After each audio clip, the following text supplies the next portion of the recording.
abatuuze betusanze mu kifo kino batulaze obuzibu balimu ne basaba abakulembeze baabwe babayambe ku kizibu kino. Tukozesa amaanyi mangi nnyo buli ekkubo lino we lifa era tusonda ffe ng'abavubuka ne twesondamu ssente ezigula obukutiya ebigoma tubisabidde ebbanga ddene nnyo myaka mingi babitumye. Tutudde mu mbeera ya bulabe nnyo.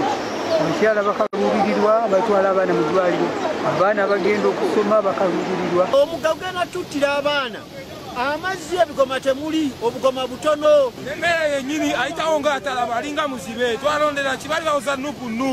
Mu kiseera kino waliwo abantu abasalinkiriza ebbali nga bano basolooza ssente ku batambuze ne babeetikka wakati mu kugezesa emikisa gyabwe. Abamu baweeka bannaabwe nga bagenda, abakyala abamu baweekebwa buweekebwa okubasabira ekkubo entuufu, naye abavubuka abamu baweekesa fujjo.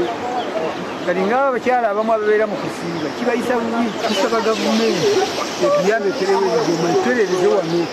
Gavumenti yennyini yetaase ku luguudo luno kubanga tutuuse okutuuka n'abantu okujja okufiirawo. Meeya wa Tamu Division Atanasi Lukyamuzi atuuseeko mu kitundu kino n'asaasira abatuuze olwo bibaguddeko. Naye ekyennaku wakati mu nkuba eno ey'amaanyi amakubo gaffe gafudde nnyo, tufunye okusoomoozebwa okw'amaanyi ng'amakubo goonooneka.